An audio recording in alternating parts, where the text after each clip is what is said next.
छलावा भूत एक डरावनी कहानी। ये कहानी एक लड़के के एक छलावा भूत से हुए सामने के बारे में है। एक दिन उसका सामना एक छलावे से हो जाता है। ये कहानी तब की है जब मैं अपनी मौसी के घर छुट्टियां बिताने गया हुआ था। उस समय मेरी गर्मी की छुट्टियां चल रही थी। मेरे मौसा जी एक डॉक्टर है, तो उन्हें रहने के लिए एक क्वार्टर मिला हुआ था। वे उस क्वार्टर में दूसरे मंजिल पर रहते थे। उनके फ्लोर पर एक बालकनी थी जिसके पीछे की ओर एक जंगल था, और रात के समय उस जंगल से अजीबोगरीब आवाजें सुनाई देती थीं। ऐसे ही एक दिन की बात है जब हम सभी खाना खाकर रात में बालकनी में बैठे बातें कर रहे थे कि तभी मेरी मौसी का लड़का हमसे कहने लगा कि किसी में इतनी हिम्मत है कि वो रात के इस समय में इस जंगल के अंदर जाए। हम सभी हंसने लगे और उससे कहने लगे कि क्या फालतू की बात कह रहा है। भला कोई इस जंगल में इतनी रात में क्यों जाएगा? कहीं कोई जंगली जानवर मिल गया तो शामत पक्की है। हा हा हा। सब हंसने लगे। वो बोला कि मैं मजाक नहीं कर रहा हूं। मेरे स्कूल के दोस्त बताते हैं कि एक बार ऐसे ही एक लड़का उस जंगल में चला गया, फिर उसका कभी कुछ पता नहीं चला। गांव के लोग बताते हैं कि उस लड़के को अपने पिता के जंगल में बुलाने की आवाज आई थी और वो उनकी आवाज के पीछे पीछे उस जंगल में चला गया और फिर कभी किसी ने उसे नहीं देखा। मैं हंसने लगा कि यह तो झूठी कहानी है। अगर वो लड़का लौटा ही नहीं तो लोगों को किसने बताया कि वह आवाज उसके पिता की थी? वो बोला क्योंकि उसके पिता उससे थोड़ी दूरी पर थे और उन्होंने भी वही आवाज सुनी थी, मतलब उनको बुलाने की। उनकी ही आवाज में कोई उनके बेटे को अपनी ओर पुकार रहा था। जब वे दौड़कर वहां पहुंचे तो उन्होंने देखा कि वहां पर उनका बेटा नहीं था, इसलिए कोई भी उस जंगल की ओर नहीं जाता। मैं अपने मौसेरे भाई की यह कहानी सुनकर हंसने लगा कि वाह, क्या बात है, जंगल का भूत जो लोगों को गायब कर दे।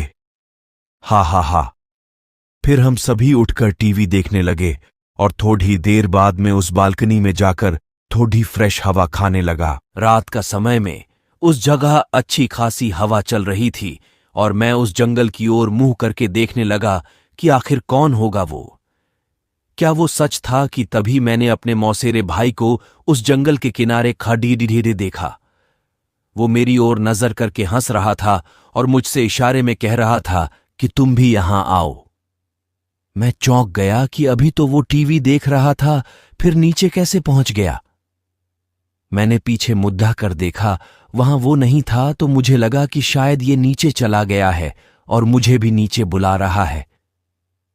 वो अब मुझसे बोला कि अरे देख क्या रहे हो, नीचे आओ, थोड़ा सैर करते हैं। मैंने सोचा चलो थोड़ा घूम ले, तो मैं नीचे जाने के लिए दरवाजे तक गया ही था कि तभी मैंने देखा कि मेरा भाई तो टॉयलेट करके बाहर आया है। ये देखकर मैं सकपका गया। मेरे रोंगटे खड्डे हो गए और मैं बस यही सोच रहा था कि अगर ये यहां है तो वहां नीचे कौन है। मैं उससे बोला कि तुम तो नीचे थे, इस बाथरूम में कब आए? वो बोला कि मैं तो यहीं था, मैं तो बाथरूम गया ही नहीं हूं। तुम क्या बोल रहे हो? मैं उससे बोला कि मैंने अभी अभी तुम्हें उस जंगल के किनारे देखा था और तुम तो मुझे बुला भी रहे थे। वो बोला मजाक मत करो, तुम्हें क्या लगता है मैं डर जाऊंगा?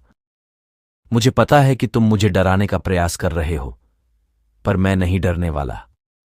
इतना कहकर वो टीवी देखने चला गया। मुझे यकीन नहीं हो रहा था कि ये मैंने अभी क्या देखा है। उसी रात मैं जब सो रहा था तब किसी की मुझे पुकारने की आवाज आ रही थी। जो भी था मुझसे कह रहा था कि मैं तुम्हारा कब से इंतजार कर रहा हूं, तुम तो आए ही नहीं, देखो जल्दी आ जाओ, फिर हम दोनों साथ में इस जंगल के अंदर घूमेंगे। इस बार यह आवाज मेरे भाई जैसी नहीं थी, बल्कि किसी ऐसे बूढ़े आदमी की थी जो काफी लंबा होगा और बहुत ज्यादा सिगरेट पीता होगा। रात भर मुझे उसकी आवाजें आने लगी और फिर जब सुबह मैंने सबको यह बात बताई तो सबने मुझसे कहा कि ऐसा होना यहां आम बात है, तुम उस ओर ध्यान मत दो और अपना काम करो और भूल कर भी उस जंगल की ओर मत जाना। उसके कुछ दिनों बाद भी मुझे उस जंगल की ओर से आवाजें आती रहीं। फिर वो आवाजें आना रुक गई। इस घटना के कुछ दिनों बाद मेरे पापा मुझे लेने आ गए थे, क्योंकि मेरी गर्मी की छुट्टियां भी खत्म होने वाली थीं। उस जंगल में रहने वाले को लोग छलावा कहते हैं, और जो कोई भी उसके पीछे जाता है वो फिर कभी लौट कर नहीं आता। सो आई होप गाइज आपको ये हॉरर स्टोरी पसंद आई होगी। पसंद आई हो तो का वीडियो को लाइक करें, चैनल को सब्सक्राइब करें। मिलते हैं एक और नई हॉरर स्टोरी के साथ। वीडियो को पूरा देखने के लिए धन्यवाद। आपका दिन शुभ हो।